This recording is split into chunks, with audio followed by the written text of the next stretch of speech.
Dear student, हम एक बहुत इंपॉर्टेंट टॉपिक पढ़ने जा रहे हैं, एरिया अंडर द कर्व। अब जरा हम देखते हैं कि कैसे इसको करेंगे। ऑलरेडी हम डेफिनेट इंटीग्रेशन सीख चुके हैं, तो उसमें हमें मालूम है, हम लास्ट लेक्चर में हमने काफ़ी कुछ पढ़ा था। मान लो कोई भी curve y is equal to F X हमने यहाँ प्लॉट कर दिया, ठीक है। तो यहाँ पर हम x डिस्टेंस पर एक छोटी सी स्ट्रिप मान लें जिसका एरिया dx हो, तो dA की वैल्यू क्या होगी? ये हाइट होगी y, तो dA की वैल्यू होगी y dx, ठीक है। अब अगर मैं इस एरिया को इंटीग्रेट कर दूं, integration dA with proper limit, मान लो मुझे a से b तक निकालना हो, तो ये a से b y dx होगा। और यहाँ y मेरा क्या है? मुझे अगर इसे सॉल्व करना है तो ये ध्यान रखना y as a function of x पता होना चाहिए। तो ये हो जाएगा a से b F X D x. और ये वैल्यू आएगी किसके इक्वल? ये वैल्यू आएगी इस टोटल एरिया के। अब एक चीज़ ध्यान रखना, एक रूल होता है जो यहाँ मैंने लिखा, area under the x axis will, जो अंडर यानी ये वाला एरिया, ये निगेटिव -a1 होगा और ये वाला एरिया +a2 होगा। तो अगर मैं इसको सॉल्व करूंगा इंटीग्रेशन को प्रॉपर लिमिट में, तो ये a2 -a1 आएगा। तो यानी यहाँ पर प्लस माइनस साइन आ गया, इसीलिए इस फार्मूले से जो एरिया निकल रहा है, मैं फिर से बता रहा हूँ, मेरा जो फार्मूला आया integration y dx limit a से b और y is equal to F X D X limit a to b, इसको हम वेक्टर एरिया कहते हैं।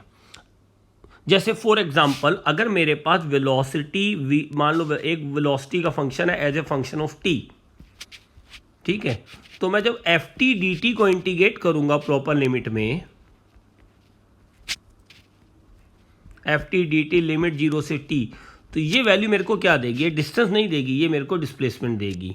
तो फिजिक्स में हमारे लिए ये बहुत इंपॉर्टेंट रूल हो जाता है, इसको आपको ध्यान से समझ लेना कि integration F X D x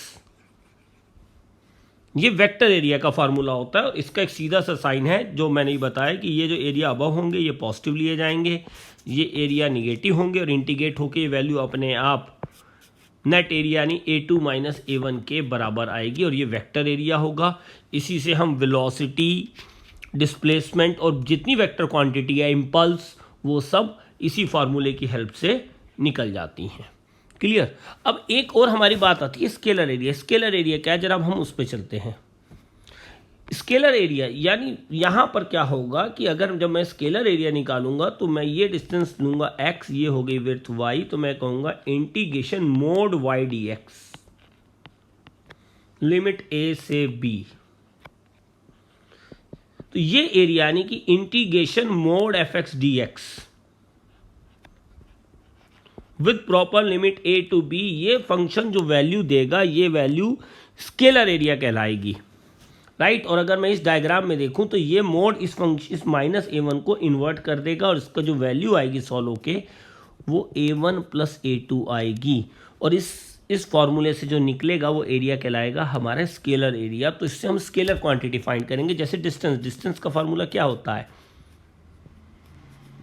mode v dt, ठीक है। तो ऐसे हम आगे जब पढ़ेंगे हम ऐसे बहुत सारे फंक्शंस देखेंगे, और जब भी हम मोड इंटीग्रेशन कर रहे होंगे तो आप ध्यान रखना, इससे हमेशा हम फिजिक्स में एक स्केलर क्वांटिटी को फाइंड कर रहे होंगे। और जब हम एफ एक्स डी एक्स कुछ इस तरह से इंटीग्रेट कर रहे होंगे तो हम किसी ना किसी वेक्टर क्वांटिटी को सॉल्व कर रहे होंगे। क्लियर? अब जरा अभी इसमें मैथमेटिकल पॉइंट ऑफ व्यू से पहले हम सॉल्व करना सीखते हैं, फिर जब हम फिजिक्स में आगे वेलोसिटी, डिस्प्लेसमेंट वगैरह पढ़ेंगे तो हम इसका वेक्टर जो व्यू है उसको भी हम देख लेंगे। तो पहले हम इसमें बेसिक क्वेश्चन सॉल्व करते हैं। जैसे लेट से हमारे सामने एक बेसिक क्वेश्चन है, y is equal to sine X D X limit 0 से 2π। तो अगर मैं y वर्सेस x का ग्राफ बनाऊं तो ये सिमेट्रिकल है। तो लॉजिकली अगर मैं अभी जो मैंने कॉन्सेप्ट देखा था, तो ये एरिया +a होगा, ये एरिया -a होगा। तो अगर ये फंक्शन ये वैल्यू एक वेक्टर एरिया देती है, तो अगर ये इसका सम करें तो a - a 0 है। तो क्या मेरा 0 आंसर आएगा? चलो इसे इंटीग्रेट करके देख लेते हैं।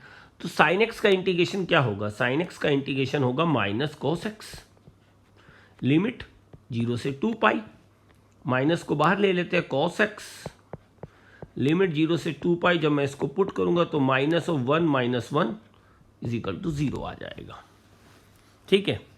एक क्वेश्चन हम और देखते हैं। जैसे मेरे को एक फंक्शन दिया गया y is equal to 2x minus 3x square, find the area on x axis for x is equal to 1 to 4। तो ये बहुत आसान क्वेश्चन है। अगर हमें एरिया फाइंड करना है तो a will be equal to integration y dx। मैं इसका एक ग्राफ भी प्लॉट कर सकता हूँ। ये एक पैराबोलिक फंक्शन है। तो पैराबोलिक फंक्शन है जहाँ पे ये जीरो कहाँ पर होगा, y को अगर मैं जीरो पुट करके देखूँ तो x के दो रूट आएंगे, 0 और 2/3। ग्राफ प्लॉट करना जरूरी नहीं है, बस जस्ट विजुअलाइजेशन और कॉन्सेप्ट की क्लैरिटी के लिए मैं बता रहा हूँ। तो ये graph x is equal to 2/3 के बाद निगेटिव हो जा रहा है। तो यानी 1 to 4 का जो आंसर है, एरिया का आंसर, वो निगेटिव आना चाहिए। चलो हम इसे देख भी लेते हैं। हमें लिमिट रखनी है 1 से 4 और y हमारा है 2x माइनस 3x स्क्वायर। इसको जब मैं इंटीग्रेट करूँगा तो ये आ जाएगा x square minus x cube, limit 1 से 4। पहले अपर लिमिट रख देते हैं। अपर लिमिट पुट करूँगा तो ये होगा 16 माइनस एक्स क्यूब यानी 64 माइनस 1 माइनस 1, तो लोअर लिमिट तो 0 हो जाएगी, 1 माइनस 1, और 16 माइनस 64, ये 16 माइनस 64 हमारा हो जाएगा 48 माइनस का 48 एरिया। तो देखो मैंने हमें ये ग्राफ भी बता रहा था कि जब मैं इसको प्लॉट कर रहा हूँ इस फंक्शन को, ये एक पैराबोलिक फंक्शन है, ठीक है, और इसके दो रूट थे 0 और 2/3। 2/3 के बाद ये वैल्यू x की कोई भी वैल्यू डालो, जैसे फॉर एग्जांपल 1 ही डाल के देख लो। तो ये वैल्यू अगर मैं x की वैल्यू 1 डालता हूँ तो y की वैल्यू मेरी क्या आ रही है, -1। तो ये ग्राफ निगेटिव में जा रहा है, तो एरिया निगेटिव आना चाहिए था। तो देखो वही आंसर मेरा आया। तो अगर मेरे पास फंक्शन है, मैं लिमिट पुट कर दूं तो मैं बहुत आसानी से एरिया ऑन एक्स एक्सिस को बहुत आसानी से निकाल लेता हूं, ठीक है। अगर हाँ कभी मान लो किसी क्वेश्चन में रिवर्स हो, ऐसे एरिया निकालना हो, तो ये वाला एरिया जब हम y एक्सिस पर अगर कभी किसी क्वेश्चन में प्रोजेक्शन एरिया निकालना हो तो लिमिट होगी y1 से y2 x dy, यानी y1 से y2 fy dy। तो ये क्या देगा हमें, ये देगा projected area on y axis. और जब हम fx dx कर रहे हैं, इंटीग्रेशन fx dx, जिसको हमने y dx कहा, ये एरिया क्या कौन सा है, projected area on x axis, जो मैंने इस ग्राफ में शेडेड एरिया से निकाला है। ये कितना आया है, -48। चलो अब एक आध इस पे एग्जांपल और देखते हैं, फिर स्केलर एरिया का क्या मतलब है, वो कैसे कैलकुलेट किया जाता है, फिर उसको भी देखते हैं। अब जरा हम लीनियर फंक्शन की एक प्रॉब्लम और करते हैं, और ये लीनियर फंक्शन की प्रॉब्लम है, इसमें हम एक छोटा सा शॉर्टकट भी देखने जा रहे हैं। पहले हमें यहाँ पर कहा जा रहा है कि एरिया फाइंड करना है x = 1 to 2। तो हमने जैसे डिस्कस किया था कि एरिया का फार्मूला क्या होगा, इंटीग्रेशन y dx, यानी 3x + 4dx लिमिट 1 से 2 इंटीग्रेट कर दें। अगर हम वैसे इसका ग्राफ से देखें तो ये एक लीनियर एरिया आने वाला है। 3x + 4 इंटरसेप्ट, एक स्ट्रेट लाइन फंक्शन है, ठीक है। थोड़ा सा बेसिक ये सब टॉपिक पढ़ने के लिए थोड़ा बेसिक फंक्शन, उनकी प्रॉपर्टीज़ का नॉलेज होना बहुत ज़रूरी है।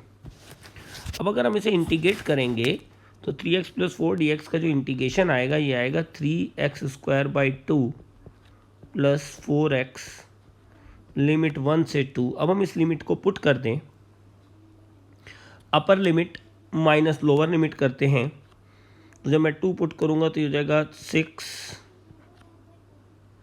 + 8 माइनस 4 + 3/2, ठीक है। इसको सिंप्लीफाई कर लो, ये आ जाएगा 17/2। अगर लीनियर एरिया फाइंड करना हो, ये ध्यान रखना, y = fx और लिमिट x1 से x2, तो इसको बिना इंटीग्रेशन के भी इस एरिया को सॉल्व किया जा सकता है बेसिक से, क्योंकि ये एक ट्रेपेजियम बनता है। तो ये ले y1, ये y2 और ये हाइट h, जो कि क्या होगी, x2 - x1। तो हम बिना इंटीग्रेशन के भी इस एरिया को फाइंड कर सकते थे। a = ½ yx2 + yx1 into x2 - x1। अगर हम इस फॉर्मूले को लगाते तो भी एरिया आ जाता। yx2 कैसे निकलता, x की जगह 2 डाल देते, तो x की जगह 2 डालते तो 10 हो जाता, 1 डालते तो 7 आता, और x2 माइनस x1 1 है, तो इसे सिंप्लीफाई करते थे 17/2, हमें सेम वैल्यू मिल गई। तो लीनियर फंक्शन होना चाहिए बस ये फार्मूला लगाने के लिए, अदरवाइज हमें इंटीग्रेट करके ही सॉल्व करना पड़ेगा। अब हम जरा चलते हैं स्केलर एरिया की बात करते हैं। तो स्केलर एरिया हमारा होगा क्या? ठीक है, पहले तो हम स्केलर एरिया को थोड़ा समझ तो चुके ही हैं। हमने स्केलर एरिया को यहाँ डिस्कस किया था इंटीग्रेशन मोड fx dx में, ठीक है। और ये वैल्यू हमारा area vector area a2 minus a1 होता है, scalar area a1 plus a2 होता है। अब बात करते हैं मोड fx dx को मैथमेटिकली सॉल्व कैसे करना है।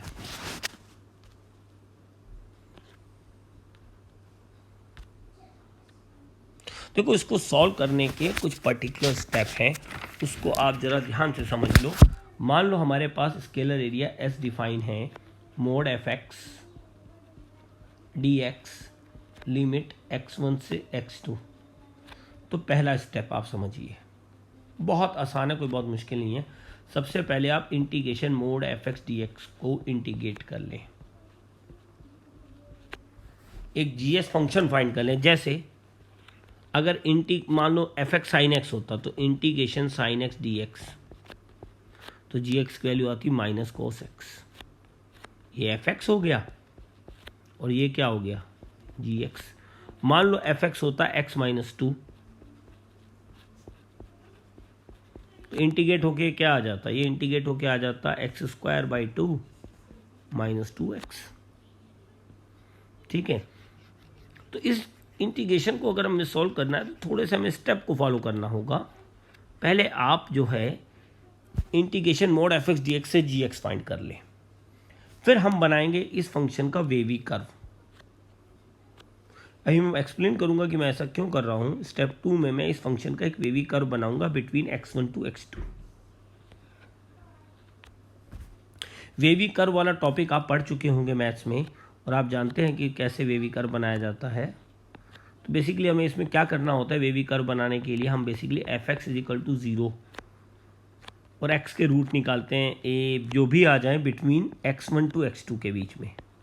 मान लो 2 रूट आ रहे हैं, हमें जो जितने भी fx = 0 करके जितने भी रूट आएंगे, लेकिन हमें रूट क्या लेने हैं x1 से x2। तो x1 से x2 के बीच में हमें देखना है कि कहाँ पर फंक्शन अपना साइन चेंज कर रहा है, क्योंकि अगर हमने बिना मोड के इंटीग्रेशन कर दिया तो ये एरिया मान लो, जब हम इस फंक्शन को मान लो प्लॉट करते हैं, कोई भी फंक्शन है y वर्सेस x का, मान लो इसका ग्राफ कुछ ऐसा होता, तो ये एरिया a1, ये एरिया a2 और ये एरिया a3 है, ये माइनस का। अगर आपने बिना मोड लगाए इंटीग्रेट कर दिया तो ये answer a1 plus a2 minus a3 आ जाएगा, और ये वेक्टर एरिया होगा। और यहाँ हमें स्केलर एरिया चाहिए, हम चाहते हैं कि आंसर हमारा a1 plus a2 plus a3 आए। तो उसके लिए ज़रूरी है कि हमें इस फंक्शन को देखना पड़ेगा कि ये फंक्शन कहाँ पर अपना साइन चेंज कर रहा है। मान लो हमने 0 करा, हमने देखा कि x1 से a में पॉजिटिव है, a से b में निगेटिव है और b से x2 में पॉजिटिव है। जब हम इसके कुछ एग्जाम्पल करेंगे तो हम इसको डिटेल में साथ में समझ भी लेंगे। अब पहले मैं इस फंक्शन को क्या करूँगा, अब कुछ नहीं करना, x1 से x2 fx dx mode fx dx, आपने 2 काम कर लिए तो समझो बस क्वेश्चन हो गया। ये अब इसका जो सॉल्यूशन है बहुत आसान होता है। देखो, इसका सॉल्यूशन आता है gx, लिमिट तोड़ते जाओ, लिमिट x1 से a, प्लस साइन है तो प्लस लगा दो, दूसरी लिमिट, फिर आंसर gx लिमिट a से b। अब लिमिट डालना, देखो ये सॉल्यूशन हमारे पास है, हम लिमिट डालने साथ में हम एक ये सॉल्यूशन माइनस आने वाला है। तो इस माइनस को प्लस करने के लिए आप क्या करोगे, मान लो कोई चीज़ हमें पता है कि कोई मोड वैल्यू ये -x है, मोड में हमेशा चीज़ पॉजिटिव है। अगर कोई फंक्शन निगेटिव है तो उसको प्लस करने के लिए -1 मल्टीप्लाई करेंगे। तो जब मैं इस एरिया को कैलकुलेट करूंगा a से b के बीच में, तो ये फंक्शन माइनस एरिया देगा, तो उसको प्लस करने के लिए यहाँ पे माइनस लगा देंगे, क्योंकि ये निगेटिव आने वाला और निगेटिव अपने आप प्लस हो जाएगा, प्लस gx b से x2। तो ये हमारा थर्ड और इम्पॉर्टेंट स्टेप है, लास्ट स्टेप। तो कोई बहुत मुश्किल नहीं है। देखो बेसिक सा रूल है। सबसे पहले हमने बनाया, इंटीग्रेट करा, फिर वेवी कर्व, रूट फाइंड करे x1 से x2 के बीच में, साइन देखा, फिर हम fx को gx में कर ही चुके थे, लिमिट बस डायरेक्ट ना डालकर। अगर वेक्टर एरिया फाइंड करना होता तो मुझे कुछ दिमाग लगाने की जरूरत नहीं, ये gx आता था, हम केवल लिमिट रख देते थे जैसा हमने पहले क्वेश्चन में करा। यहाँ ऐसा नहीं करेंगे, x1 से x2 की लिमिट को तोड़ना पड़ेगा और gx dx जो भी बाहर साइन हो वो फंक्शन के बाहर लगाते चले जाओ। ठीक है, अब हम इसका एग्जाम्पल लेते हैं तो ये हमें और क्लियर हो जाएगा कि हमें इसे कैसे फाइंड करना है। अब जरा mod sine X D x को हम इंटीग्रेट करते हैं। मोड एक्स फंक्शन को देखो कैसे करना है। हमने पहला स्टेप मैंने क्या बताया था कि सबसे पहले हम साइन एक्स का इंटीग्रेशन कर लेते हैं। Integration sign X D x होगा क्या, ये होगा माइनस ऑफ कॉस एक्स। ठीक है, अब इसका अगर हम वेवी कर्व बनाए तो हमें पता है कि ये कर्व कुछ ऐसा आएगा, 0 से पाई तक ये वैल्यू पॉजिटिव रहेगी और पाई से 2 पाई के बीच में वैल्यू निगेटिव रहेगी। तो gx हमें मिल गया, बस क्वेश्चन सॉल्व हो गया। वेवी कर्व भी हमें आ गया। तो हमें यहाँ पर इस फंक्शन को 2 जगह ब्रेक करना है। हमारा होता है gx, हम वैल्यू डाल देंगे अभी 0 से पाई प्लस, फिर ये माइनस gx 0 से पाई, सॉरी दूसरी लिमिट हमारी है पाई से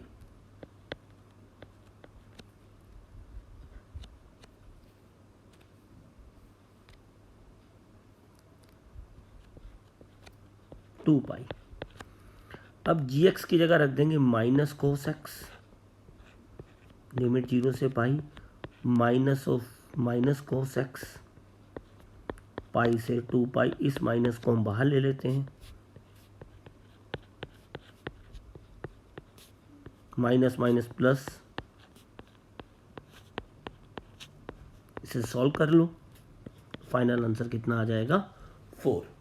एक एग्जांपल से और समझते हैं कि हमने कैसे सॉल्व किया। देखो बहुत आसान है, सिंपल स्टेप है। लेफ्ट से हमारा यही फंक्शन है 2x minus 3x square, limit 0 से 2। ठीक है, तो अगर हम देखें तो पहले हम इसे इंटीग्रेट कर लेते हैं जैसा हमने डिस्कस किया। First step 2x minus 3x square dx, ये इंटीग्रेट होके क्या आएगा, x square minus x cube. तो gx हमें मिल गया। अब हम fx को 0 डालें तो x की वैल्यू क्या आ जाएगी 2/3।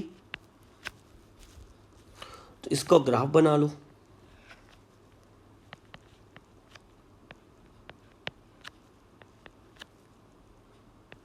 अच्छा, अगर हमें देखना हो साइन तो बहुत आसान है। देखो x 0 से 2 है, x की वैल्यू 0 पे है, 0 आनी है। 2 डालो तो कुछ वैल्यू आएगी। तो ये वैल्यू प्लस माइनस कैसे देखना है, देखो बहुत आसान है। 0 से 2 के बीच में एक ही रूट आ रहा है तो वहाँ पे साइन चेंज हो रहा होगा। तुम x की 2 वैल्यू रैंडमली डाल के देख लो, जैसे x की वैल्यू 1 डाल के देख लो, तो 1 डाल के देखो ये वैल्यू निगेटिव आएगी। तो इसका मतलब 2/3 से 2 के बीच का साइन माइनस है और 2/3 से 0 के बीच का साइन प्लस है, क्योंकि जहाँ पे फंक्शन 0 आता है वहाँ पर वो अपना साइन चेंज जरूर करता है। इसलिए थोड़ा सा वेवी का टॉपिक को जरूर पढ़ लें इस टॉपिक को करने से पहले। तो अब बहुत आसान, देखो gx हमें मिल गया, हमें वो रूट मिल गया 2/3। तो अब एरिया का आंसर क्या होगा, x square minus x cube, limit 0 से 2/3 plus x square minus x cube, limit 2/3 से 2। इसे सिंप्लीफाई कर लें। तो जब आप इसे सिंप्लीफाई करेंगे तो फाइनली आपका आंसर आ जाएगा 4 + 8/27। करना कुछ नहीं है, बस लिमिट पुट करनी है। पहले x की जगह यहाँ पे 2/3 माइनस लोअर लिमिट, x की जगह 2 फिर लोअर लिमिट। ठीक है, तो ये हमारा हमने एरिया फाइंड कर लिया। यही अगर तुम स्केलर एरिया फाइंड करते तो आंसर अलग होता। एक एग्जांपल हम और ले लेते हैं इसमें। हम जरा एक और एग्जांपल देते हैं, इसका काफ़ी इंपॉर्टेंट और बेसिक सा एग्जांपल है, हमें सॉल्व करना है 0 to 6 4 minus T D T. तो सबसे पहले हम अपना जी टी फंक्शन निकाल लेते हैं। तो 4 माइनस टी डी टी, ये आएगा 4t minus T square by 2। तो फाइनली जी टी मेरा फाइंड हो गया। ठीक है, अब अगर इस फंक्शन का वेवी कर्व बताऊं तो बहुत आसान है। 0 से 4 तक ये पॉजिटिव है और 4 से 6 में ये निगेटिव है। तो अब इस एरिया की वैल्यू होगी क्या? पहले हम जी टी लिख लेते हैं 4t minus T square by 2 limit 0 से 4 sign positive minus 4t minus T square by 2 limit 4 to 6। अब जरा इस वैल्यू को हम पुट करते हैं तो हो जाएगा 16 और 16 माइनस 8 माइनस, अब अपर लिमिट पुट करेंगे तो ये आएगा 24 माइनस 18। ठीक है, माइनस लोअर लिमिट यहाँ पर आ जाएगी 8। तो 8 माइनस 24 माइनस 6 माइनस 8, ये आएगा -20 प्लस 10। होप सो कैलकुलेशन एक बार चेक कर लीजिएगा और मेथड बिल्कुल परफेक्ट है। ठीक है, समझ में आ गया। बस हमने पहला स्टेप क्या लिया, जीटी निकाल लिया। उसके बाद वेवी कर्व बनाना है और साइन के साथ देखो प्लस था तो प्लस, माइनस था तो माइनस। अब मैं उम्मीद करता हूँ कि आप लोग ये स्केलर और वेक्टर एरिया निकालना सीख गए होंगे। जब हम आगे लेक्चर्स पढ़ेंगे तो इनका फिजिक्स में कैसे यूज़ होगा उसको हम डिटेल में समझेंगे।